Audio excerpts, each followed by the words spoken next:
1951년 5월 2차 충계 공세를 개시한 중공군은 국군 6사단이 방어하고 있는 용문산 지역에 제63군 예하 3개의 사단을 투입시킵니다. 6사단은 19연대와 7연대로 주 방어선을 구축하고 2연대를 전방 경계부대로 내세워 그들의 공세를 1차적으로 방어하도록 했습니다. 2연대 1대대와 2대대는 홍천강을 도하한 중공군 187사단과 188사단의 공격을 막아내기는 했지만 그들의 후속 병력이 그대로 남진하여 포위될 위험이 있었기 때문에 연대장은 1대대를 나산해 2대대를 427고지로 철수하도록 합니다. 이러한 진지이동으로 2연대의 예비로 있던 3대대는 연대의 자일선에 위치하게 되었고 353고지에서 중공군 188사단과 189사단의 공격을 힘겹게 막아내며 방어에 성공합니다. 3대대가 적의 공격을 막고 있는 사이 나산의 1대대도 중공군의 공세에 직면하게 됩니다. 1대대는 동쪽에 3중대, 북쪽에 2중대, 남서쪽에 1중대를 배치하고 있었는데 이곳 나산은 암석으로 이루어져 있었기 때문에 방어 진지를 제대로 구축하지 못하였고 통신선도 매설하지 못해 진지가 그대로 노출되어 있었습니다. 5월 19일 23시 3중대 지역에서 교전이 시작되었고 이어 전방향에서 교전이 이어집니다. 인접대대인 3대대가 353고지에서 적을 훌륭하게 막아내고 있었던 반면 1대대의 상황은 좋지 않았습니다. 적의 공격에 3중대 지역이 뚫리게 되면서 병사들이 마치곡의 방면으로 도주하기 시작했고 1대대장도 팔에 관통상을 입어 의식을 잃게 됩니다. 이 순간 옆에 있던 통신병이 겁에 질려 대대장 전사라고 외치자 이 소문이 순식간에 대대 전체에 퍼지게 되면서 방어선은 빠르게 붕괴되기 시작합니다. 이후 다시 정신을 차린 1대대장은 마치고개에서 분산된 병력을 겨우 수습합니다. 2연대장 송대우 중령은 1대대와 3대대가 계속된 전투로 전력이 매우 약화되었다고 판단하고 후방의 427고지로 철수하도록 하여 연대의 병력을 모두 한 곳으로 직결시킵니다.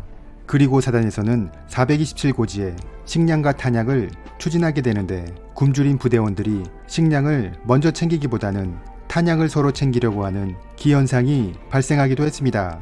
이것은 중공군의 인해 전술을 접해본 부대원들이 배고픔보다는 탄약의 부족에서 오는 두려움이 더 크다고 느꼈기 때문입니다. 한편 이번 전투에서 중공군의 상황에 대해 살펴보겠습니다. 2차 공세를 시작한 중공군은 현리 지역에서 한국군 상군단을 붕괴시키며 40km 후방까지 침투하였지만 미군의 지원 병력으로 인해 추가적인 전과 확대를 못하고 있었습니다. 또한 용문산 방면에서는 6사단 2연대의 완강한 저항에 부딪혀 겨우 12km 정도만을 진출했을 뿐이며 6사단의 주 저항선에는 단 한 발짝도 들여놓지 못했습니다. 중공군은 최초 도하작전에 성공하여 2연대의 일선 방어 부대를 공격했지만 그들은 이전과 달리 분산되지 않고 축차적인 철수를 진행하며 저항을 계속합니다. 중공군은 주간에 미군 항공기의 공격 때문에 머리를 제대로 들지도 못했으며 야간에 기동을 한다고 하여도 엄청난 포병 화력으로 인해 병력은 4분 오열되어 뿔뿔이 흩어졌던 것입니다.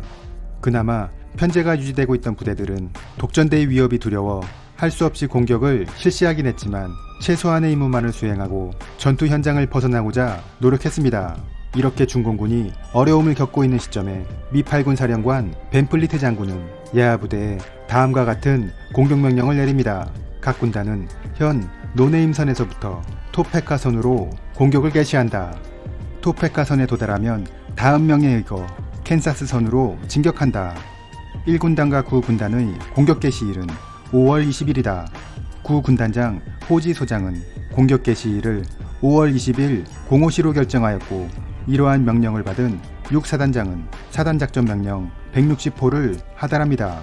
7연대와 19연대는 현 배치선에서 공격을 개시하여 2연대와 연결한다. 2연대는 427고지에서 적의 퇴로를 차단한다. 포병대대는 현 제압사격에서 공격준비 사격으로 전환한다. 5월 20일 05시 19연대와 7연대는 포병의 사격을 시작으로 일제히 전진을 시작합니다. 이때쯤 중공군은 자신들이 포위되었다는 것을 깨닫고 서둘러 후퇴하게 되고 다만 일부 부대들이 남아 주력군의 철수를 엄호합니다. 따라서 19연대와 7연대의 전진로에는 중공군이 버리고 간 무기와 군장들이 널려 있었고 그들의 간헐적인 공격이 있기는 했지만 곧 잠잠해졌습니다. 이때 한 가지 불행한 일이 발생하게 되는데 바로 아군끼리의 오인 사격입니다.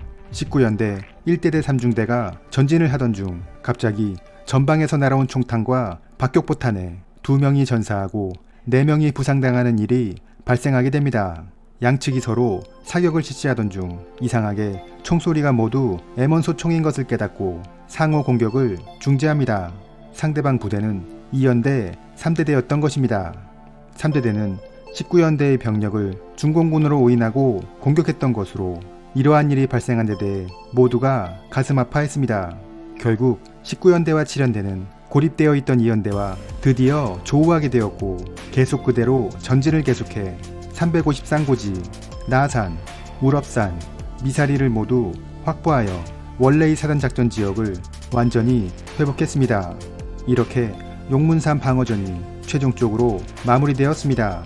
6사단 2연대의 전과를 살펴보면 적사살 4,900명, 포로 15명이고 노획한 총기는 730정, 수류탄은 8,900발입니다. 반면 아군 전사는 26명, 실종자 74명, 부상자 294명입니다. 그리고 2연대를 포함한 6사단과 미군의 지원 사격에 의한 중공군 제63군의 병력 손실은 1만 6천명으로 판단되었습니다.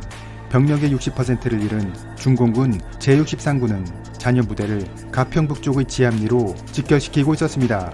그들은 미군의 포격과 항공 공격에 극도의 불안감을 느끼고 있었고 여기에 보급이 끊겨 며칠을 굶주리게 되면서 전의를 완전히 상실했습니다. 미 8군은 지합리에 직결하는 중공군에 대한 포위 작전을 전개하기로 했으며 미 24사단이 왼쪽에서 미 7사단이 오른쪽에서 퇴로를 차단하고 국군 6사단을 주공으로 해서 압박해 들어가기로 합니다. 6사단은 진격하는 과정에서 수많은 중공군 포로를 잡게 되는데 그들은 대부분 과거 국민당 출신으로 쉽게 항복해왔습니다. 어떤 이들은 비무장 상태로 주먹밥을 나르던 아군의 노무자들에게 항복해오기도 했으며 통신선을 운반하던 2명의 가설병이 5명의 포로를 잡아오기도 했습니다. 한 번은 2연대 3대대장이 귀순해온 중공군 나팔수에게 집합나팔을 불어보라고 시켰는데 인근에 있던 100여 명의 중공군이 실제로 모여들어 그들을 쉽게 잡기도 했습니다. 이러한 와중에 미 10군단의 작전지역인 화천에서 중공군의 대규모 이동이 포착되어 미 8군은 그곳으로 6사단 2연대와 7연대를 투입시키기로 합니다. 따라서 기존 지합리 포위 작전에 6사단 19연대, 6사단 2연대 2대대, 6사단 교육대가 담당하기로 하고 미 24사단 5연대 1대대가 지원해주기로 했습니다.